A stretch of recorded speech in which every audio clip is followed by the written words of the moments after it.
doing drugs, and then I would like negotiate with hookers online, right? Because I didn't have any money, so I'm sitting there like, I'm not like price gouging or whatever they call it, but I'm like, I'm like, how about this? Just stay for maybe 40 minutes or whatever, just give me like, $75 off the amount or whatever. And I was always so high. This would happen to me every time, Joey. A woman of the night or whatever, escort would come over. I'd be so high. I'd be scared. I'd hand the money out of the door, open the door a little bit, fucking hand them the money and have them go home, right? 90% of the time, because I was so scared. Like, I don't even know why I would do it, and I would do that 2 or 3 times in a night, right? So one time, dude, I remember one time this Russian lady, she had to go or something, right? And she asked me to watch her dog, right, at her fucking place. I'd went over there. And she asked me to watch her dog. And I couldn't even understand what she was saying. I thought she wanted to do like butt stuff or something. But then she just was trying to get me to watch this fucking dog, dude. So the whole conversation was just ridiculous. Because I kept kind of touching her butt and she kept kind of pointing at this puppy. I'm just like, what am I doing, dude? I would be petrified to call a hooker. Petrified. And never mind on coke. Like I wanted to. Trust me, you're not the only guy that got fucking secret fucking desires. Whenever you do coke and you're by yourself, you're dying to call a freak that's going to take the ride with you. I can never do it. I can never fucking do it. And if I got somebody to come over, if I jerked off before they come over, then I wouldn't even open the door. Yeah. I keep that little bit of coke for me. Fuck it, you ain't getting none of this. I already cracked the nut. You ain't getting this shit from me. Not a coke. I crash a fucking aspirin and give it to them. Oh, I remember, yeah. Like, I'd feel so bad once a hooker was coming over one time.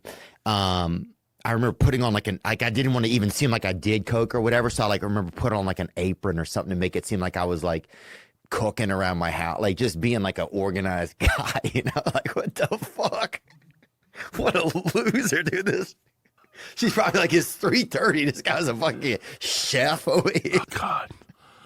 I just wanted to look like I was doing something important or whatever, and I didn't have like that was the closest thing I had to like a uniform, I guess, or whatever was that. I would love to sit with like a fucking, I don't know, one of those psychotherapists that's analyzing people for drugs or something, and just sit there with them for 3 days and tell them the stupid shit that. And it's not even stupid. It's fucking hilarious when you look at it. Yeah. When you think about it years later, you're like, that was fuck. Like, a couple of weeks ago, I came down here. The 420, I came down here for the weekend. And I was about in 86 when the Mets won the series or something, the playoff. I forget what it was. I went to New York to pick up like a couple ounces of coke. I was bringing them back to Colorado. And when I got there, the guy I went to see said to me, your coke is ready to go. You got it. You got a house. You could stay at my house. He goes, I got to leave. I got to go for 3 days to a wedding in Connecticut or something. But he goes, I forgot you were coming. I hooked you up. You're good to go. We went to eat after the fucking airport, and then he drove me to the house. He goes, the coke's in there. Go in. My sister's there. My mom. They left you the whole fucking house. I get in there. The fucking hot water heater. And power went out. So you know guys like me and you. I wasn't leaving till Sunday. I called some of my friends, but they were fucking busy, and I stayed in that house from Friday to Sunday snorting coke with a candle and with my pants rolled up because it was all water.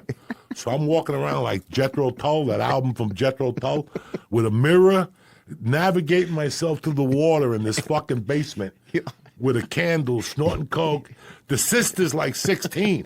She's down there snorting coke with me. I'm like, oh no, I'm gonna go to jail. It's a damn underground railroad, brother. He would call me every hour, like, how's it going over there? I'm like, I'm here with your sister and mom, snorting fucking coke in this fucking, nobody would believe it. I stayed there till Sunday. And then I get to the airport, Kennedy Airport. It's fucking freezing out. Everybody's got jackets on. There was no tunnels then. You had to walk out and get on the plane. Everybody had jackets on. Dog, I've been doing coke for 3 days. When I walked out there, I had a T-shirt on, and steam was coming out of me. And people looking at me like, what the fuck is he on, right? Like you can't.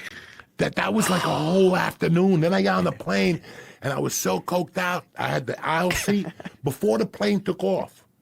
They came to me and said, you can't keep getting up and going to the bathroom. I was going every 8 minutes to the bathroom to load up.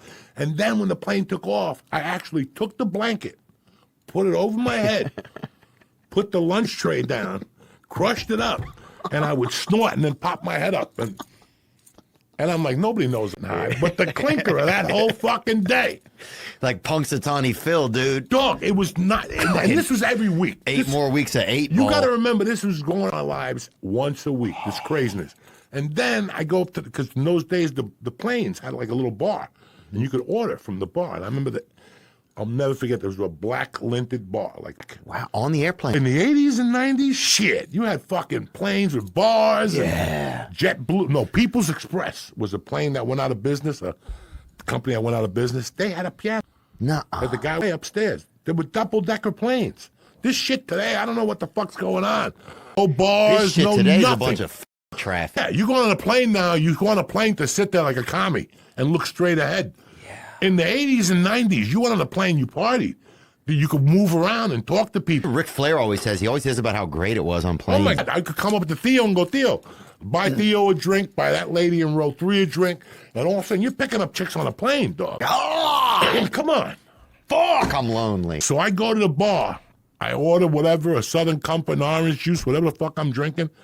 And Theo, as I'm talking to, it's just me and him at the bar. A fucking Coke rock falls out of my nose and lands on the lint. And me and him are looking at it like to see who's going to speak first. And I look up, and I'm looking at the plane. I go, that fell off the plane. And I got back in my seat. I was never so embarrassed. Look, I was doing shit that I remember going on a date with a girl to a fucking Net Philadelphia 6 again. Oh, high on coke? No, I had a half ounce in my pocket. I was holding it for later in case she didn't want to go home with me. Yeah. You know, the first quarter I'm talking to her, we're not getting nowhere. And I go, fuck this. I'm going to get it. Do you want a drink? She goes, yeah, I'll take a drink. I went to the bar to get a drink at the Net game. Mm-hmm. The man had a bow tie on. This is like a Theo story. He had a bow tie on, very decent. I'm there, like, let me get a bowl. Bah, bah, let me get another one, bah. And all of a sudden I go, you want to do a line? The guy's like, yeah. This is 1980. Rocky got that cock on him, baby. I'm at a Net basketball game. I got the partner in the back doing lines. By the end of the night, he had his fucking bow tie off. He disconnected the computer. He was just pouring them in and giving them to people. I didn't go back to that seat till 3 minutes left. Wow. That girl was like, what happened to you? I'm like, you're not going to believe it. I had a good time. I had a good fucking time. Sit next to your fucking tight-ass fucking... God. Tell him that's the shit that happened all the fucking time. Yeah, anything could. It used to feel like anything could happen. Yeah. Anything happened. Like, yeah, we're going to go here, but listen, there was a time when there was a $39 flight to Miami. After midnight and New. After midnight? Midnight, it was 39. It was like 59 all day. Mm-hmm. Like just to Miami, straight shots in 84. But from midnight to, it was like $29. Oh my God. You get on that plane and there are 200 people fucking whacked. You know how you go, we're out of coke. What do we do? Yeah. Call Timmy, call Mikey, call Louie. Nobody's around. Fuck it, let's go to Miami. That's what people would do. Wow. They get on that plane with the last 2 lines and pray to God till they get to the airport. Dog, it was crazy. That's how crazy it used to be. After midnight, on the hour, every hour to Miami. Why would you want to go to Miami? What would make you want to go to Miami at 2 in the morning? Cocaine, probably. Yeah. And women or men. If you like men, I don't like them. But women. But you have thousands of those stories. Thousands. And I have thousands of them. Thousands of, fucking getting high and not getting anywhere. That's all it is. That's the truth of it is. After you look at it over a long period of time, it's like getting high and not getting anywhere. Son. You talking about that shit about giving the hooker money. Listen, man. How did I quit smoking cigarettes? I forced myself. I bought an 8-ball and I didn't take no cigarettes home because I knew once I had that 8-ball in me, I'm not walking to 7-Eleven.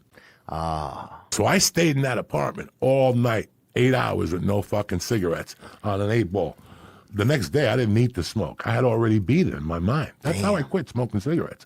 I bought an 8-ball and no cigarettes to go. Fuck. You just miss a time when anything could happen. I've told this story before, but I went one time. I used to love telling people that people had died, right? One of my favorite things to do, tell people like a famous person had died, right? Like we go to lunch or whatever. I'd be like, oh, so-and-so died, whatever, and just we could talk about it during lunch and they leave lunch, right? And they find out at some point that they didn't die. And they're like, well, what the fuck? I just talked to this guy for an hour about over here, right? So take a piss real quick. Oh, yeah, take a piss, man. Sorry about that. No, you're good, man. I'm 60 years old. Man, you feel all right? Yeah, I just had a pee. I was holding it. I hate that. Burns me. Yeah, dude. I remember one time I had a escort or whatever. I hate to hooker. I feel like, but do hookers like the term hooker? They don't care. They don't care as long as you pay. Yeah. So yeah, and I always paid, but yeah, this hooker got sick one time, and I remember I stayed over there for like a day and a half taking care of her. Really? Yeah, in in Beverly Hills. And You ever talk to her anymore? No, we texted for a while, and then I changed my number. But I think it was fine. We didn't even speak really the same language that much. I think she spoke like Slovakian maybe or something. And but yeah, but we were, definitely had been doing drugs, but that was that, I went to surprise my mom for Mother's Day. How was it? It was cool. Went over to Tucson. She was doing good, man. I got over there and I go to her house, right? And I'd never been there. I'd never been to the house that she lives in, but she's only been there for maybe about a year and a half. But so I'm knocking on the door and I'm like, she's not answering. I'm like, oh man, don't tell me like they'll finally come to see her, and that would be my mom, because that's how she is. I finally come to visit and she goes and dies just to show me up, like I could see her doing that shit. But I look through the window, through the blinds, and through the back blind that's open, and she's laying out in the back in the bikini, right? Because my mom will, like, the one time she would spend by herself, she would get in her bikini and get herself a can of beer and go lay on the side. How old is your mom now, if you don't mind me asking? She's probably 74, maybe. Wow, you're lucky, man. She's getting. You don't see her a lot, Theo? She's going up. I see her like probably twice a year. I'm trying to do a little bit more. This was the first time I'd ever went and like visited my mother in years. Like she never asked. She never like says like I want you to come.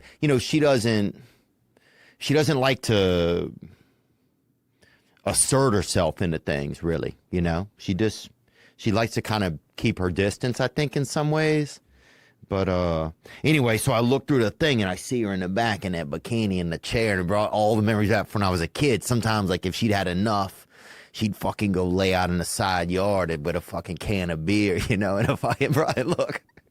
Our whole apartment complex was always sinking in the mud. We was always fucking fighting with the landlord. It's like, give us $45 off. We're fucking, the dinner table's 2 inches lower than it was last week, So mom's chair would be over there just slowly. Fucking, we thought that bitch was going to disappear, bro.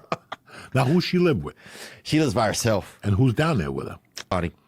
She likes to be by herself. She's always like gone. Like, even when I was young, she always was going. That's one thing I remember about her. She always had to go. That's the one thing I think I remember the most about my mom. She always had to go. She always had to go to work. She always had to move away. It's just how she's built, something inside of her. It's hard for her to stay right. Well, that's where you get it from. I know. Me too. Hey, listen, we were talking about that before. That's where I get it from. I'm in the same boat as you. You sit there and you go, nobody calls me to do anything. And when they do call, I'm living a life now off of Bill Hicks. That's what I'm doing now. Bill Hicks had the greatest joke that couldn't be any truer. Marijuana does not make you lazy. It just makes you realize that what you're going to do just ain't worth doing. And that's why I'm at my point in my life now. This days I go, you know what? For me to get into this party, I got to drive an hour and a half. By the time I get back and I got to hear shit, and it's just 1,000 variables. You give yourself excuses. Yeah. But then again, Tom Hardy says that once you spend time alone for a while, you like it. And some people like it, and there's nothing wrong with that, Theo. Theo, listen. At this age and at any age, from the time I was 20, my favorite thing, everybody likes to have sex. Everybody likes to eat good food. But between me and you, give me a joint and a good book, and put me in the corner, I'm good. I'll smoke a joint every 2 hours, take a bite of the sandwich. I love reading. Yeah. That's the happiest I am when I'm fucking reading. If I don't have a book now in the hotel, back and start looking up recuperation for men over 60, benefits of boxing, benefits of breathing. I'm a fucking idiot, but I like to read. That's my thing then. It's a breeze. Yeah, I'm one of those fucking idiots. You press benefits on my page, and every benefit comes up. Benefits of drinking water, benefits of washing your ass, benefits of doing, I'm the captain benefit. Yeah. I want to know everything that I can about something. Yeah. That's the happiest I am. And you don't read a book in a team. You don't read a book with 20 people. Yeah. That's what, I love it. I fucking That's a good point. We do end up. We would not. We could have joined the fucking improv troupe and been the Wallflowers, and no. We like being up there alone with a microphone with 4 bricks and working ourselves out of there. It takes a certain person to want to be a comic, bro. Yeah, it takes a certain person. Yeah, I think sometimes I do compare myself to just like people that aren't comics that much, and then you have to realize how odd it is to do that job. It's an odd thing to do. It's an odd job. If you saw an animal do it in the woods, you'd be like, that fucking animal's out of his fucking mind. We're crazy. We're crazy as stand-ups. We're not normal. We are not normal. You have to come to terms with things we are as comics. We can't question them. That's who we are. You could have been a doctor. We could have been a lawyer. We could have been a bum. We could have been a hooker. Yeah. We chose something that, I don't know why I chose it. I just love Richard Pryor. And I knew once I had the felonies, I wasn't going to do anything else that I really liked. Yeah. This is not, comedy is a profession for fucking guys like us. Me and you have a little darkness in our past. We can't figure out what it is, but it makes us tick. Yeah. I loved hearing Richard Pryor too, man. I loved hearing him say the N-word. Me too. My mom wouldn't let us say it.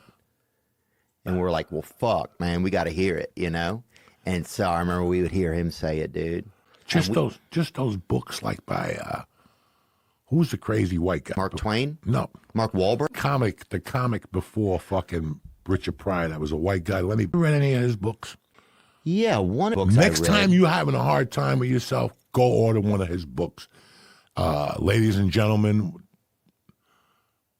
legendary, How to Talk Dirty, any of those books. It's helpful. But he has one killer book. That one, the black one there. The Essential Lenny Bruce. That one. That book will tell you more about yourself than you know about yourself. At the Chelsea Hotel, he partied rippers and jazz musicians and did heroin every night. There was no responsibility. He got up when he got up. He didn't have to be at work till 11 o'clock at night. Remember, they only did fucking burlesque shows. In fact, you ever go to Jackson, Tennessee? I don't think I have. Jackson's like outside of Nashville. Mm-hmm. Jackson's got a comedy club. Mm-hmm. That used to be a burlesque club. Wow. And Lenny Bruce used to play there in the 50s and 60s. If you ever had a chance to go to this place, go out there. I forget the name. Just look it up. Google it. It's like a comedy club in Jackson. Yeah, that's it, I think. 131 Comedy Club. That could be it. That's it. Guy was great. I had been at Zany's already one time. Yeah. And I was going back to my in-laws, so I wanted to do stand-up one night. Not a big room. There wasn't a lot of money. Fucking guy could cook. He had Italian food. He was telling us stories about all the comics that would come through there in the 50s and 60s. Yeah. And fucking Jack, Tennessee. No wonder fucking my boy Johnny Cash was going to Jackson, right? We're going to Jackson. Go comb your hair. Yeah. See if I care. We're not. And that's why I went home. Listen, I could have came to Austin. I could have moved to Nashville. I had an opportunity in Telluride, Colorado. I wanted to come back to Jersey to find myself. Do you think that you've gathered what you wanted to find? Yeah. Because now I'm at peace. I'm at peace with myself. I'm at peace with my friends, with my family. I'm just. Do you have any amends to make whenever you got there, or no, everything was pretty chill? Listen, I thought about making amends, but the people that was going to make amends to weren't worth making the amends. That was 40 fucking years. Knock it off and deal with it. My amends was doing something with my. Right. That was amends. If you really cared about me or care about anybody, You look at them and go, that dude fucked me over 30 years ago. But guess what? He did something with his life. You have two options. The guy fucked me over, but he died in a car accident. Fuck him. He deserved what he got. He was a scumbag. Or, you know what, man? The guy robbed me. He was having problems as a kid. I'm happy he got his life together. Yeah. And that's what I'm not going to fucking apologize to nobody now. It was a long fucking time ago. Yeah, I didn't know if anything wild had happened. No. I don't have anything like that either. I don't think from my hometown. I just wanted to go home and recoup. L.A., you know, when you've been there for a long time, it's a number on your head for a while. Like, just, you know, the rejection. Oh, yeah. A lot of driving rejection. across town, A lot of parking, walking, getting in, checking at the station, walking there, don't even know my lines, don't even give a fuck, hate the place, hate myself, fuck him, fuck me, walk in there, nervous as fuck, bomb the shit, walk outside, scream the N-word in my head, go back out through the parking thing, return my badge, get my ID back, get in my car, and fucking go home. It is, you know, people have no idea what we did. We got to L.A., figured it out. That's true. Figured it out. Which, listen, that's alone. That alone. Parking meters alone. Quarter gets you 6 minutes, dude. Dog, I had so many tickets when I first moved to L.A. They took a car. I mean, my apartment got towed. Remember, I lived in my car. Ralphie May and those guys go, oh, your apartment got towed. It was that scrambling. I would do it 20 more times. Yeah. That having money to eat lunch and having to rob the gas station for a pack of cigarettes on the way to Josh Wolf's house to get a turkey burger. You know, to fucking borrow $8 to go to Sunset Grill and get a burger with the guy with the bum leg. You know, nobody knows that, what it's like to showcase with Jay Masad and him telling you, like, Buddy. why are you here? Yeah. You know, and thank God, Mitzi passed me right off the bat. Thank God. But then it was 7 years of, I can't get an agent. And you can't do this, and you can't do that. Yeah. And most people would have quit, Theo. We did something that a lot of people just can't handle. They move back, and they go, you know what, it wasn't for me. And I understand that. I can definitely understand that. But for me, I think it was time to move on to a next chapter.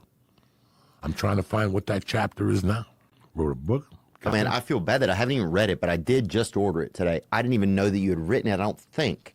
Actually, you know what? I think when I did your podcast last time over Zoom, I think you remember telling me that you read. But that's awesome. Tremendous. I was trying to write that book for fucking 20 years. I know a lot of comics always have that book milling around in them. And I kept writing and making notes, and then I kept trying to hook up with a writer. And then I hooked up with Jimmy Florentine's niece. Really? Yeah, young niece, and she fucking helped me. And listen, man, we sold some copies. We made it to number 9 on the audiobook in New York Times, which for a dirty comic and a criminal, it's not too fucking back. Rocky got that cock Rocky on him, got baby. that cock on him, motherfucker. Go, dude. Before saying something really funny, and I interrupted you, I had to go to the bathroom, but you were telling me that you used to call people and tell them celebrities died. Oh, yeah, dude. And so we go like on Boy Scouts or whatever. My buddy was in the Boy Scouts. And so I remember one time we went on a camping trip with them. And right when we started out, I told everybody Jay Leno had died, right?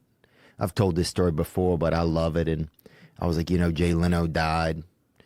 And so all the dads were like, oh, gosh, that's so sorry to hear that. And so then throughout the rest of the weekend, I'd be in my tent, right? And I'd hear the dads out there talking when I'm telling the other one, you know, Jay Leno passed away. And I would, my tent, bro, fucking dying, howling, bro, laughing at a level where it was like coming out of my fucking spine.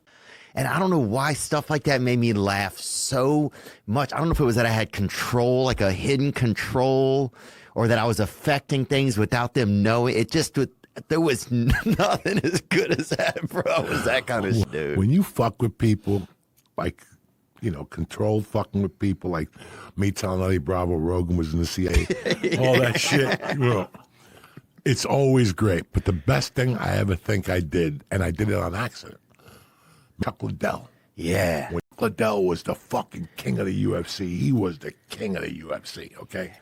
So I get a call from Eddie Bravo I find out that Fidel Castro died.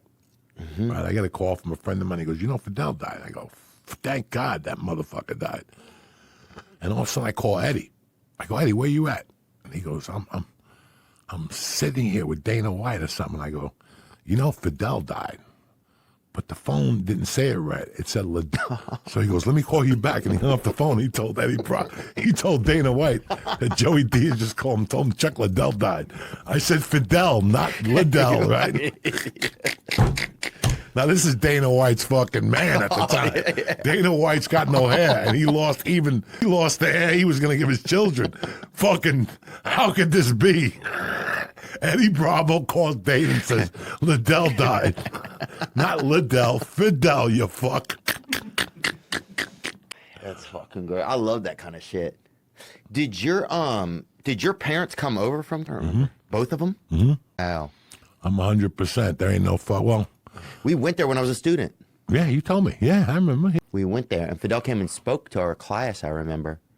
But we didn't speak enough Spanish to know a ton of. They had a translator. Where did you go to college? LSU? Yeah, over at LSU and University of Arizona. But it was a thing called Semester at Sea. It was like a floating college, but we stopped there on a cruise ship. Wow. I was working in a bookstore, so we pull up in a Cuba, dude, and all the people are there having, and we're like throwing all our tennis shoes, everything we own that they could have, we're throwing it off the boat, bro.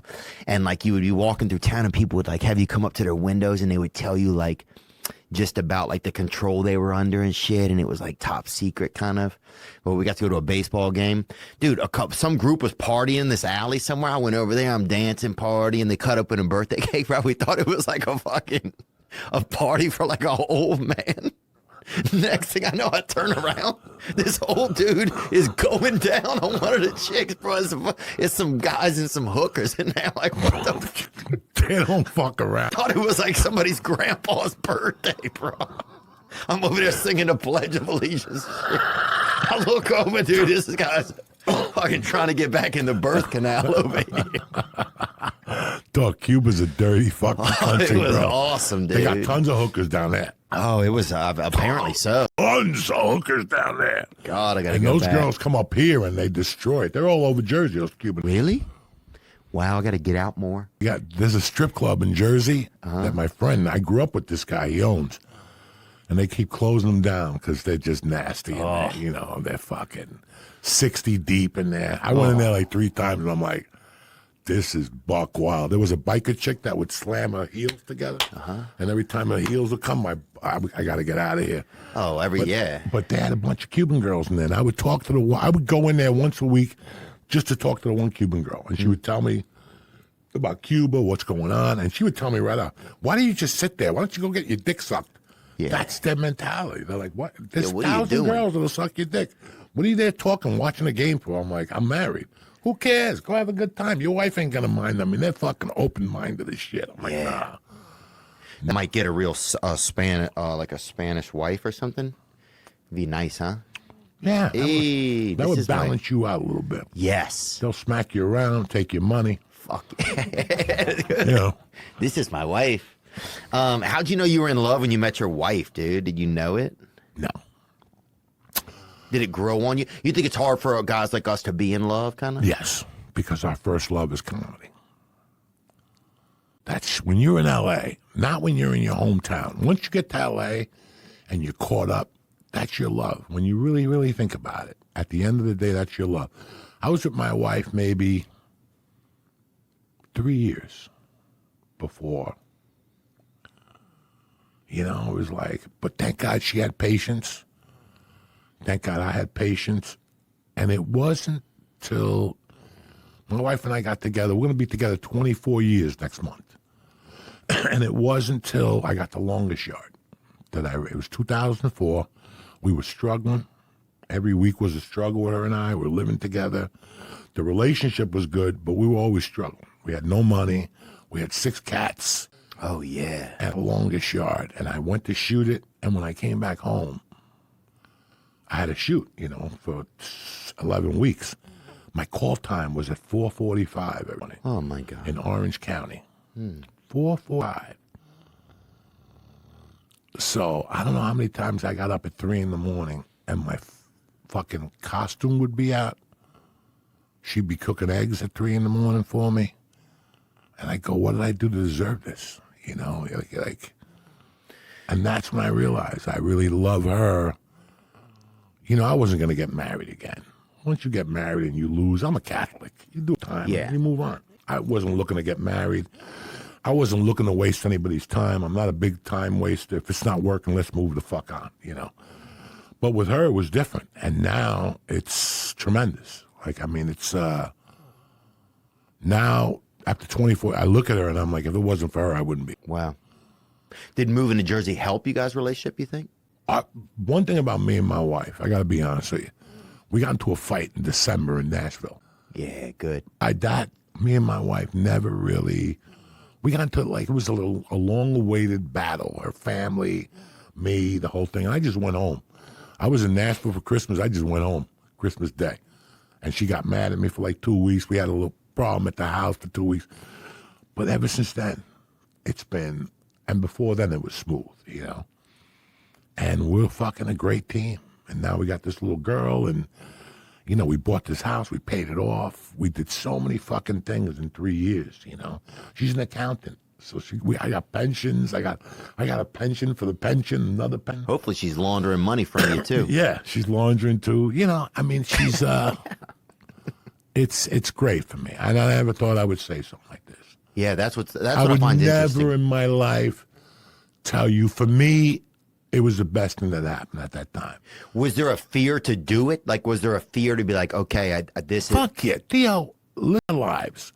We go on the road, we bump into a girl, you do things with them for 3 days, then you come back a year later, and there they are. And then one time you come back, and they obviously have a boyfriend. Yeah. And they bring them to the show, and that's when the relationship ends. And I was in Boulder before I went to L.A., and I had... honest to God, no lie, I probably had 6 girls on a rotation that would just come over to snort coke and have sex. Yeah, that's a beautiful. I mean, yeah, It's a hope everybody's beautiful thing, okay. but Yeah. it's like you get used to it. Right, and and then it runs its course, and then And then it time runs its changes, course. and you come back and you're still living 5 years ago, and now they got chilled, they got a fan, so everything changes. So, like, I was never gonna get remarried. I got the movie.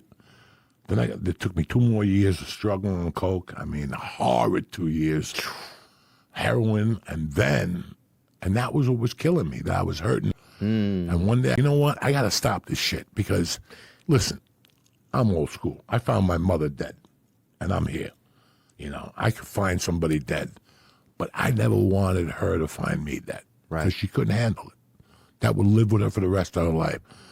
So that's what made me get clean off coke. Yeah, I didn't want her. There were 2 reasons I got off coke. One, I didn't want her to find me, and number 2, if something happened to me, I didn't want people telling Rogan he was wrong. That meant a lot to me, that he had my back. So now he's got my back 100% because, so I got clean, and then 2 years later, I proposed to her on the phone. I just go, it's time. It's time. No more shit. I was going for a ride, and I go, you know what? I got to marry this girl. And then 2 years later, she got pregnant. So it was all like... That's interesting, man, saying, like, I don't hurt you, so I'm going to stop hurting me, you know? Yeah. I don't want to hurt this person. She could never handle waking up and finding me on the floor. Yeah. She doesn't have it. It's not in her DNA. She's very sweet. We're animals. We could find anybody dead, and the next I can go eat a pizza. You know? But she's from a different cloth, so. Hey, Rocky got that cock on him, dude. What's that? Rocky got medium pepperoni on him. I'm telling you, dude. Look, that's true, dude. Want what you want to be true rather than what is true. And by the way, that's coming a long way in life to realize the world. This is the difference between the different kinds of truths. I spent a chapter in the Truth and Beauty chapter. I just talk about. I'll just spend a minute on it now. So there's something I call personal truths. This is something no one's going to take in a free society. No one's going to take it from you. If Jesus is your savior and you know true to your bones, that's a personal truth.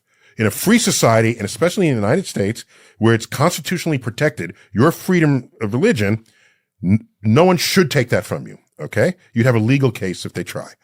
All right. Other personal truths. Oh, well, Muhammad is my last savior on earth, my last prophet on earth, okay? That this would be a Muslim personal truth. Other truths are Beyonce is your queen, right? Or whatever. Mm-hmm. The things you feel, okay. Personal truths are the foundation of our strongest held opinions. And in a pluralistic world, society, that we should cherish that. This is why people are different from each other. All right. You don't want everybody to be the same. That's called a dictatorship. Yeah. If everybody aligns with exactly the same. We don't want it. The problem, opinion, if it's in a personal truth, if you try to have someone else agree with you, you have to have an active persuasion. So what? Mm-hmm. But in the limit, that becomes all out conflict and war. People fight over personal truths, kill each other because their personal truths don't agree with your personal truth. So personal truths, when they go outside of yourself, risk bloodshed. Right.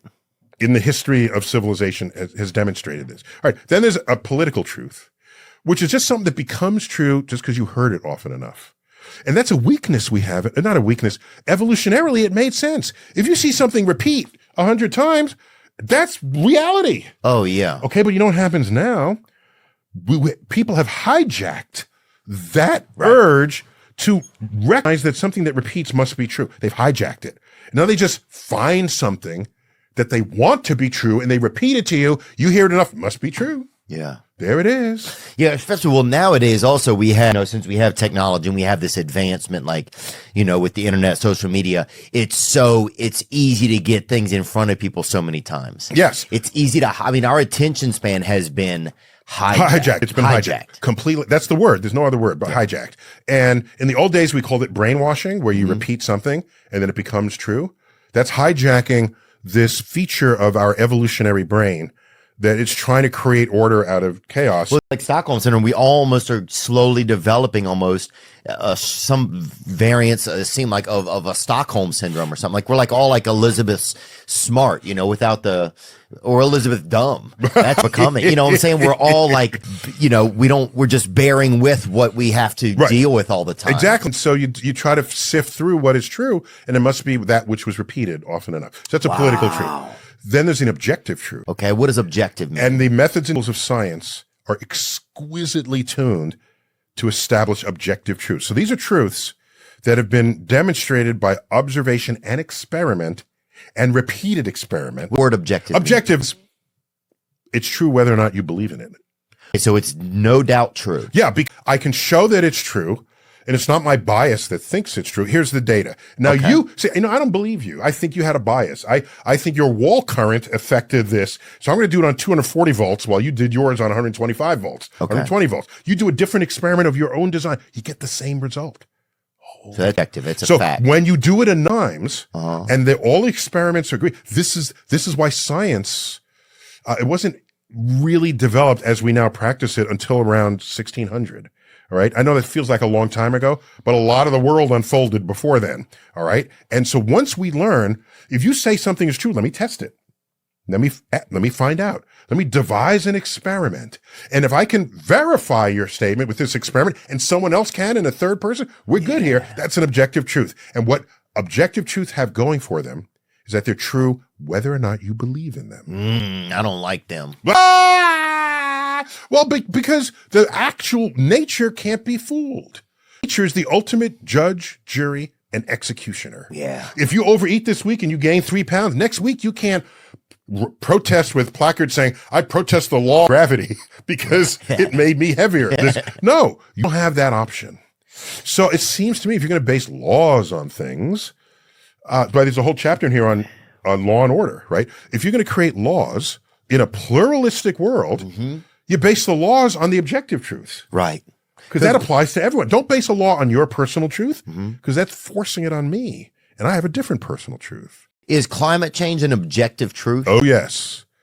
Oh, yes. So what happens is you believe in climate change. It's not about a belief. Right. When it's objectively true, you don't have to believe it. It just is true. Yeah. I believe in it. When it's really hot, I believe in it. If it's like a hot day, I'm like, damn, they're right. They're right about this shit. I'll tell you that, bro. I'm serious, dude. So I'm like, I'm gonna fight this.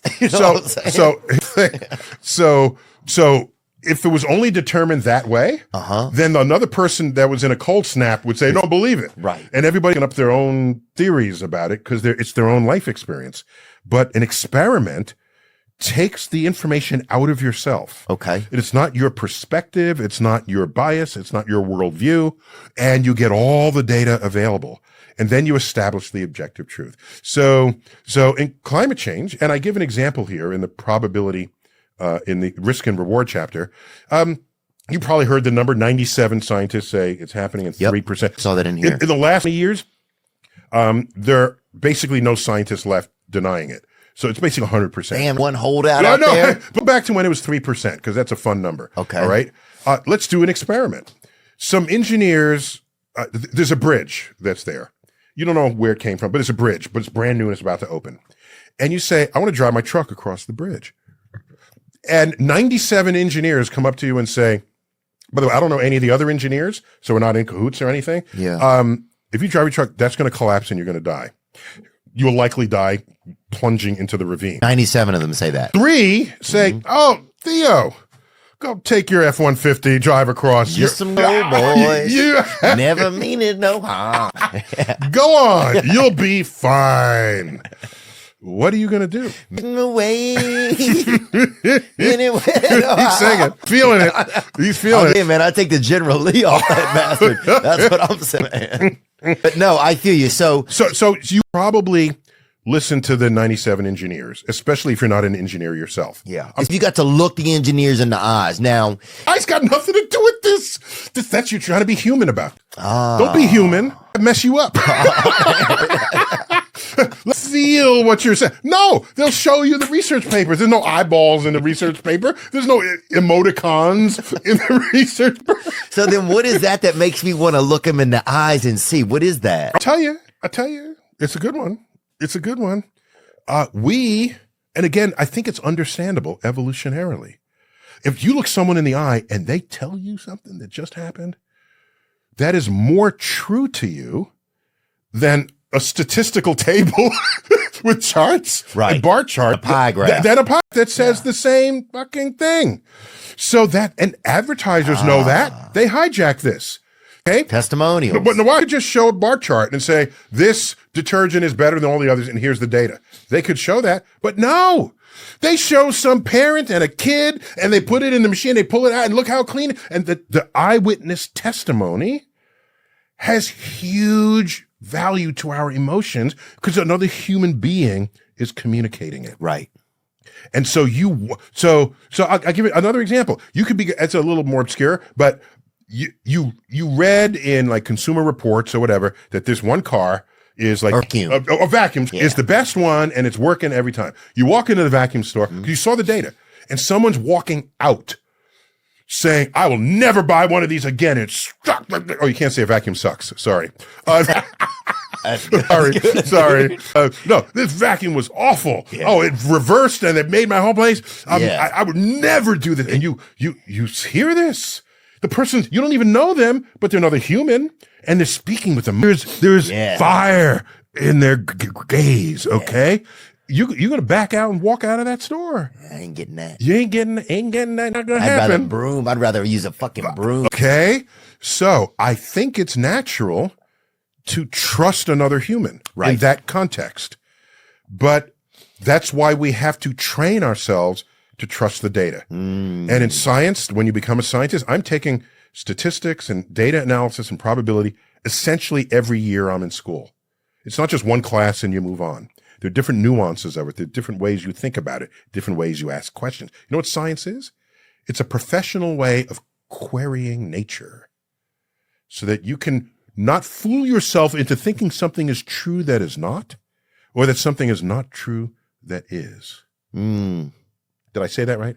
Whatever, the opposite. Might have. I don't know. I was following too. So it's good. No, I'll say you don't want to be fooled because nature can't be fooled. Ultimately, nature can't be fooled. Right. And we have biases so you don't want, do whatever it takes. I'm going to give you the scientific method. Do whatever it takes, and I'm going to repeat that.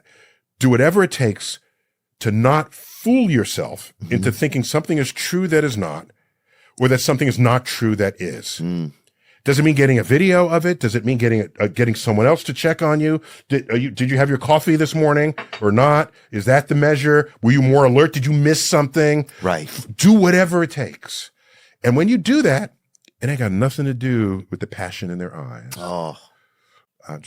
Okay, now, so let's take this into something that is a realm that doesn't have as much Probability, probably. Go for it. So let's take it into the realm of love, right? Love it. Or affection, things like that. Whenever you met, are you married? Yes, married 34 years. Oh, wow. Oh, yeah. Congratulations, Thank you. man. Thank you. Wow, that is a damn record almost. Well, You should win a Nobel. I feel like. I met her in relativity class. She has you a really? degree in mathematical physics. Dang. Yeah, in graduate school. So that was fun. Yeah, better activity. That's wild.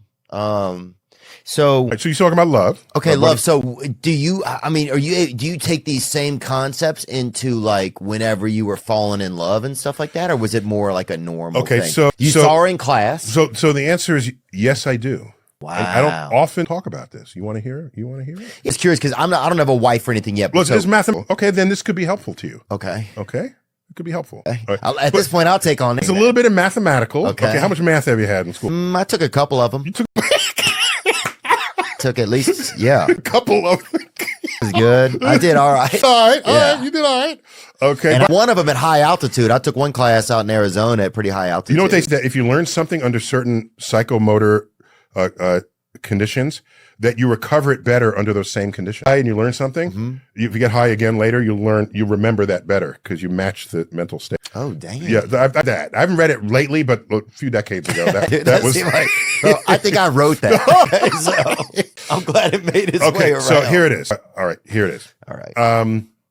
You got to follow me with some math here. Okay, I'll ready? try. It's not complicated. By the way, I don't know any dumb professional comedians. You all are smart people. You're perceptive. You know what's going on. You have to know deeper what's going on to come at it from the other side and show why it's hilarious. Okay? That takes insight. You guys are the keepers of the soul of the social and cultural mores of civilization. I think a lot of us try to be. Jesus, I don't know what I'm doing, but I think a lot of us try to do our best. You know? You're holding up mirrors to what we think, say, and do.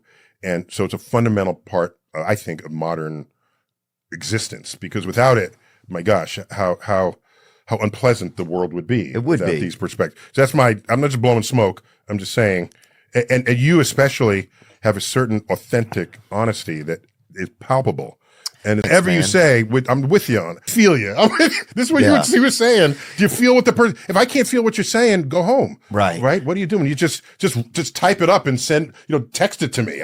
If I'm not looking in the eyes, So okay. Yeah, helping me because it's like, I think I have I'm not like a naysayer of science. I love, I'm grateful for science because I exist, and I'm grateful that the world exists and that we're able to have all types of different experiences of like caring about each other and getting to travel and see different things, and that my eyes work. Like, I'm super grateful for science. I think sometimes I get I have a fear sometimes of like, if anything's out of like, out of like right here, everything else can seem a little bit questionable, so I think it's just it's just probably the questionable part, because you create your own worldview. Yeah. And thing makes sense to you in your worldview, and something's trying to poke it from the outside. You're understandably skeptical of it. Yeah, I'm probably skeptical a lot. Or reading it because I got my thing, my situation. It works for me. And I like to daydream and stuff, So science, sometimes they want to really, hey, bro, we need you to pull these daydreams over here, and we got to tag them, bro. We need to get the weight and the density of these daydreams so we can have them file. So I respect it, and I'm really, really grateful that you're here. But yeah, so tell me about that when you went into tell you love. about love. So here it is. It's a little geeky. Yeah, it's a geeky thing. So, all right, you can have a line, and you can measure the length of the line. All right, that's the only thing you can measure about it. There's no area. There's no volume. It's just a length. All right. Now I can add another line at like right angles to it, and when I do that, I can actually trace out a square. Okay. So now a square has more than just a length. It has area. Okay, there's area inside the square. That's a good point. And that area is defined by both axes. You need both to get an area. Mm-hmm. Okay? All right. Let's add a third axis. Oh, damn. X, Y, Z. Now you don't have a line, you don't have a square. What do you have? You have a cube. I'm on mushrooms, I think. So you have I a feel cube you. that's full. Each of these So now is you're a dimension. really, Okay. right. So now watch. Now I can take that to higher dimensions, but I won't. I'm going to stick to 3. Okay. So we can go to 4 and 5 dimensions. Let's stick to 3. So now you ask yourself, what do you care about in a relationship? Okay. You want the person to look hot? Nothing wrong with that. Make a note of that. Okay. You want the person to be good in bed? Okay. That's fine. Be honest with yourself. That's another. By the way, you can be hot and not good in bed. Oh, yeah. Okay. Or vice versa. Okay. Yeah. So these are separate coordinates. Okay. Okay. So watch. Let's get a third one. You want the person to be kind. Let's say kind. You don't want an evil person. No, okay. No. So each of these is completely separate from the other. Yeah. You can be beautiful and evil. You can be ugly and kind. But you care about those three. Right. So now rate this person from 0 to 10 in those three categories. Just go ahead and do that. So you say, person's really kind and they're great in bed. I'm only give them a 5. Okay. In looks, they're great in bed and they're kind. All right. Here's what you do. You know how you get the volume of a cube? You multiply x by y by z. Okay. The area of a square is x times y. The area of the volume of a cube is you multiply all three. I'm telling you to take those three numbers, multiply them together. You will get the volume of your love. The volume of what you care about. Okay. Dang, so now watch. Now here's what you need to do is, because presumably if you're in the field, there are different people out there. Get each person's volume and go after the person that has the largest volume, because they might be higher in one than the other. But if you really care about them, it's the totality of that package that matters. Especially in a relationship, those features don't always stay the same. They could vary. Yeah. Sometimes Some they better looking as they get older, or you might get more attracted to them, or less attracted. Less attractive. So there's They variance. might have different skills, But outdoor often skills. some of them less, Yeah, it's a mix. It's a mix. So let's say they get a little less attractive, but the other bits were strong. So you have a volume, a strength of a larger volume to work against. Okay. If things start shifting in this. Okay. I'm telling you, you can take that to higher dimensions. So where are they bad? What are they hot? Are they have maybe a good sense of humor? Something you might Oh, for sure. Okay. Are they curious? Do they want to keep learning? Okay. That's important. Do you value? Of course. Why wouldn't it be? All right. Because I want them to keep learning about me, because No, they're that's gonna stay selfish. interested. Just if they're curious, you're part of what they want to care that's about. fair. Don't That's focus fair. on no, My bad. dude. Come No, on, you're man. right. Okay. So I went around with, I have dimensional. So in math we call it 5-dimensional vector space. If you Dimensions. took into your love life, Yes. Okay. boy, fucking Neil rolling up. So what I'm saying is, there could be someone who's the hottest person you've ever seen. Yep. And you could be distracted by that and say, I'm marrying that person. And then they're not so hot 10 years from now, or they get a little chubby, whatever you're valuing or valuing. It's kinda And then all of a ashy or sudden, whatever. everything you married the person for isn't there anymore. And then you divorce 7 years later. So you got to look at that volume. Look at the volume. And by the way, be crass if you want to be crass. Do you want to marry someone who's wealthy? Put that in there. In there. Okay. Don't be ashamed of that. Right. Because any one of these can change. People say, oh, I want that's shallow. You need the personality. People's personalities can change. Why are we sometimes ashamed to look at the criteria we honestly want to look at? I got through that. I matured out of that. Because society wants you to not want that. And if it's honest, I like your wealth. I enjoy it. And by the way, wealth can go away too. Same way your looks. All the things can. But if it matters too, then it's one of the coordinates in this volume. By the way, if any of those go to 0, because the volume is a product, you're multiplying these numbers. Right. If any of them goes to 0, the volume goes to 0. Oh, really? Yes. Oh, because you do. You're it not by adding zero? them, you're multiplying them. Wow.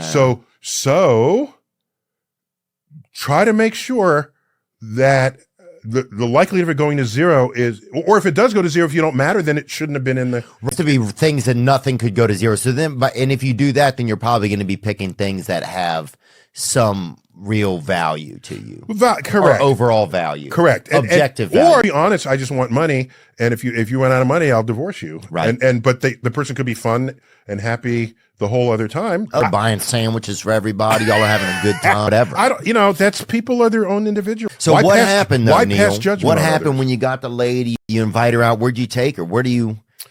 Oh, well, we were graduate students at the time, very poor, so a big meal is like a $12, dish. And, I have to say this if I'm airing all the thing. So I took her for granted initially and broke up initially. And then like 6 months later, I said, what the hell did I just do? Oh my gosh. I went back to that volume and I said, all these other people are not filling that volume the way she did. And I was really sad. Did you go back to her and tell her? I could, because I broke up. I can't, what are you going to do? You can't do that. She knocked on my door. She came back to me. And I don't remember because I was distracted by the fact that, oh my gosh, I have a second chance here. Wow. And so on that second chance, that's when we moved in together and got married 3 years later. And you didn't? No. Yeah. And the strength of a marriage is how big is that volume? Because yes, they will vary and people will get crabby and people, there are things that will test it, of course. Something that you and your wife like to do together. Is there anything like that you feel like helps keep a marriage together over time? Is there things together? Yeah. And do new things together so that you have a new memory to add to the portfolio. If you always do the same old things, it can get, you see the person every day of your life, right? And so just make sure it grows. do you guys take like classes, or is there stuff like, do you just take walks? Like, what are some fun? We do take walks, in fact. I just take walks with my ex-girlfriend. I liked it. Walks are simple, they're low budget. Oh yeah, I got to take you on this walk. Every step sounds like I'm saving money. Every single step. Go another block. Sure. It's an incident fact about it, not the instrumental fact. Okay. Hey baby, I love you because every step is cheap. No, that's not going to fly. Is that why you're not married? Could be, probably. I got to start investing more in my Here's the thing. relationship. All our fairy tales, you see the courtship, which is so romantic and beautiful. And how do those fairy tales end? What's the final word? The final phrase. The end. Oh, happily ever after. They live ever after. Wait a minute. Why don't you show me some of that? Oh yeah. Give me some hints. How do you pull that one off? Rapunzel, they don't show you that she's selling her hair in China. They don't show you the odds and ends Just of leave it. that one out. So Yeah. we're trained in the courtship. And That Snow White as an opioid addict. They don't show you some of the trauma stuff, man. dealing with actual life problems and challenges. Yeah. So- Or that Goldilocks is in the bestiality. They don't show you some of the truths out there, Neil. Damn, you're right, bro. That's what I'm saying. He just gave us a Goldilocks is sleeping with the bears, whatever. I know. They don't tell you that she has a crush on Gail Sayer, They don't tell you he's out there been running around with Jim McMahon. They don't tell you all that. Right. So we have no literary life experience even thinking about what happens beyond they lived happily ever after. So you have to sort of discover that on your own. Do you feel like, is it hard for you to was it just the brain you were given that made you more scientific? Or was it like, do you feel like it was nature or nurture, like that you developed that as because it was a skill that you needed to help process your own like life and childhood? That's it. An important and perceptive question. And I have to unpack that because you put a lot in that. We talk about that kind of stuff a lot on this show. Excellent. Let me go there right now. Cool. So everyone wants the secret to things. What's the secret to intelligence? Or the secret to this? That implies it's only one thing and not something more complex. And so I remember when I was a kid, this is a slight off ramp, but I hope it's worth it. When I was a kid, it was in 7th grade, I did a book report on Ponce de Leon. And he's the guy, the Spanish explorer who went into South America searching for the fountain of youth. Okay? You drink from it and you have eternal life. And I remember reading that and then I say, that idiot, why would he even think that exists? He's going to commit an entire voyage to believe that there's just some elixir coming out of the ground and he lives forever? Really? A full-grown human being believed this?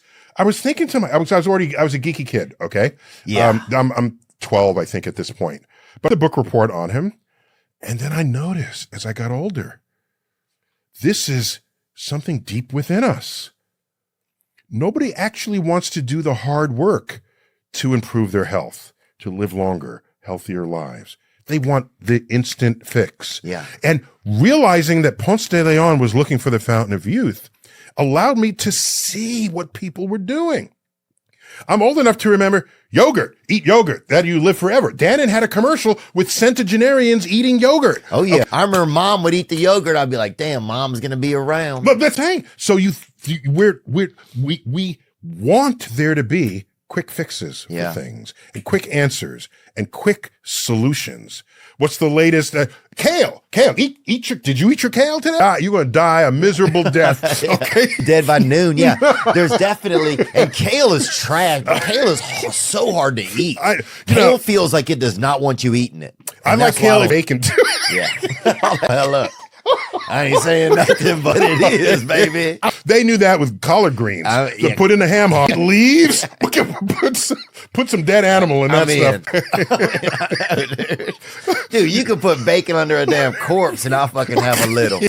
Actually, you know what cannibals called humans? Long pig. Really? Yeah. Because of all the animals that you would eat, humans and pigs come closest. Damn, I can see it. But to taste like bacon, you have to eat it and do the things, whatever. Yeah. But anyhow. I'd have some cured human a little. I'm just saying. Would you have any? If I were starving, I mean, I have. Wait, starving. Hey, bro. Wait. If I'm in a mountain and help is not coming and people died in the plane wreck, and otherwise we will starve to death, I'm eating me some dead humans. Yeah. I'm not thinking. You eating first? What part you think?